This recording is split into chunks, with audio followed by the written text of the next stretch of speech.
ওমা ইউগনি আনহু মালুহু ইযা তারাদ্দা, কারো পতন যখন নেমে আসবে কারিগরি সম্পদ আর ক্ষমতা কোনো কাজে লাগবে না। এটা আল্লাহর কোরআনের কথা। সরকারি দল যদি মনে করে থাকে বিরোধী দল অতীতের মতোই গৃহপালিত বিরোধী দল হিসাবে থাকবে, তাহলে এই ধারণাটা ভুল। বলা হয়েছে জামাত ইসলামী 3 সিট পেয়েছিল, অথচ তাদের হয়তো মনে নাই 18 নির্বাচনে তারা এত বড় একটা দল মাত্র 6টা সিট পেয়েছিল। আসসালামু আলাইকুম ওয়া রাহমাতুল্লাহ। মাননীয় স্পিকার, আপনাকে ধন্যবাদ। আজ আমি ছোট্ট একটা গল্প দিয়ে আমার বক্তব্য শুরু করব।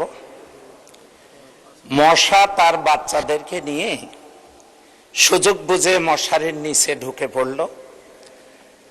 ঘুমন্ত ব্যক্তিকে কামড় দিলে ওই ব্যক্তি ঘুম থেকে জেগে লাইট জ্বালিয়ে মশা খোঁজা শুরু করলো এবং 2 হাতে মশা মারার চেষ্টা করলো। এই দৃশ্য দেখে বাচ্চা মশাটি বলল, লোকটা হাতে তালি দিচ্ছে কেন? তখন মশা বলল, আমার গান সবার কাছে অনেক প্রিয়, আমার গান সবাই পছন্দ করে, তো সেই জন্য হাততালি দিয়ে আমাকে অভিনন্দন জানিয়েছে। এবার বাচ্চাটা বলল, কিছু কিছু হাততালি তালি না, জীবন নাশের কারণও হতে পারে। মাননীয় স্পিকার,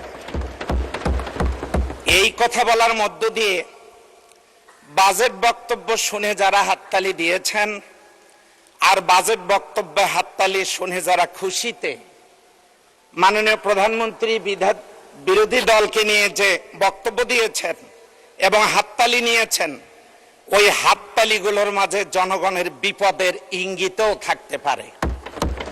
মাননীয় স্পিকার, 9,38,000 কোটি টাকার প্রস্তাবিত এই বাজেট এসেছে। আমরা কথা কিছু বলবই, এটা শুনবার ধৈর্যও থাকা দরকার।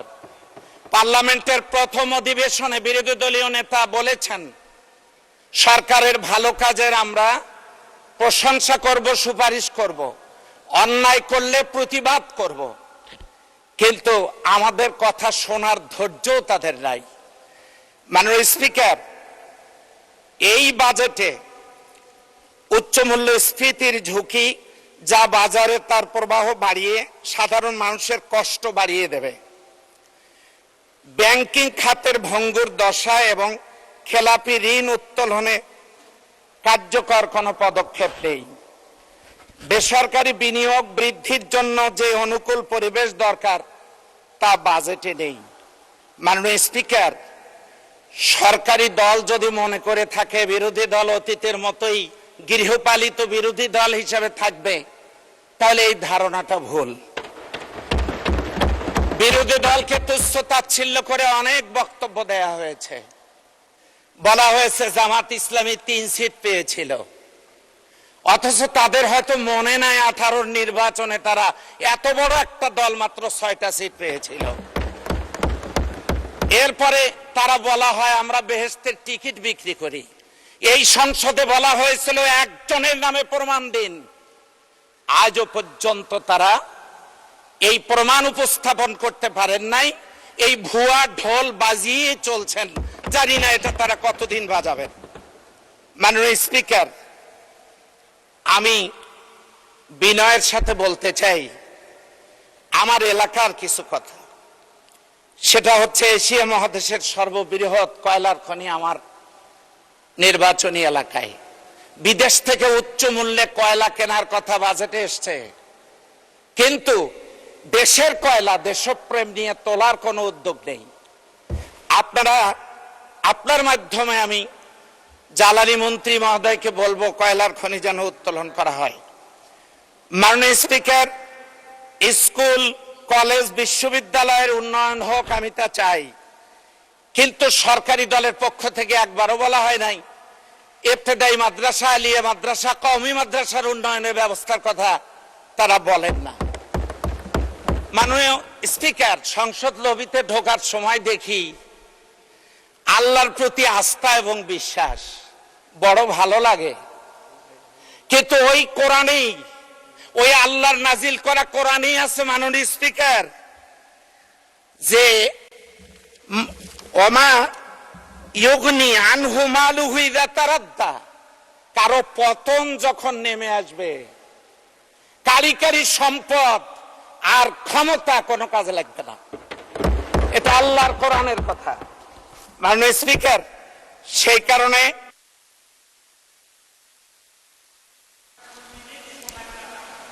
জি, আপনাকে দেয়া হলো 2 মিনিটের মধ্যে শেষ করবেন দয়া করে। মাননীয় স্পিকার, আপনাকে ধন্যবাদ। আমার পীরগঞ্জে 1600 কিলোমিটার রাস্তা কাঁচা, জনদুর্ভোগ সীমাহীন পর্যায়ে চলে গেছে। এখানে অনেক আলোচনা হয়েছে, কোনো ব্যবস্থা হচ্ছে না মাননীয় স্পিকার। এরপরে বেশ কিছু শিক্ষা প্রতিষ্ঠান এমপিওভুক্ত হয়নি, অনেক প্রতিষ্ঠানে নেই একাডেমিক ভবন। শত কোটি টাকা দিয়ে নির্মিত আইটি সেন্টার পরিত্যক্ত ভবনের মতো পড়ে আছে মাননীয় স্পিকার। দৃষ্টিনন্দন সম্ভাবনাময়, অপার সম্ভাবনাময় নীলদরিয়া, যেটা নিয়েও কোনো সুনির্দিষ্ট কোনো পরিকল্পনা নেই। আমরা এই দেশের উন্নয়নের জন্যই কথা বলি মাননীয় স্পিকার। একটু আগে একজন সম্মানিত সদস্য বক্তব্য দিতে গিয়ে তিনি বললেন আমার কথা ওনারা বুঝবেন না। হ্যাঁ, উনি বুঝবেন, উনি ভালোই বোঝেন। এর আগে বেশ কয়েকটা দল উনি করেছেন, তো এই জন্য উনি ভালোই বুঝবেন। কিন্তু আমার মনে হয় এটা সংসদীয় কোনো রুলস না। পরিশেষে আমি যেটা আপনাকে বিনয়ের সাথে অনুরোধ করতে চাই, আমার প্রস্তাবিত বিষয়গুলো যেহেতু 54 বছরে আলোর মুখ দেখেনি, আপনার মাধ্যমে বিষয়গুলো নিয়ে মহান সংসদে আমি উত্থাপন করছি। আপনার মাধ্যমে যেন কোনো পদক্ষেপ নেওয়া হয়, আপনার সদয় হস্তক্ষেপ কামনা করছি। সেই সাথে সরকারি দলের আমি মাননীয় সংসদ সদস্যদেরকে বিনয়ের সাথে অনুরোধ করব, যদি চান আমরা আপনাদের সহযোদ্ধা থাকি, তাহলে আপনারাও আপনাদের কথা নিয়ন্ত্রণ করুন। আপনাকেও ধন্যবাদ মাননীয় সদস্য।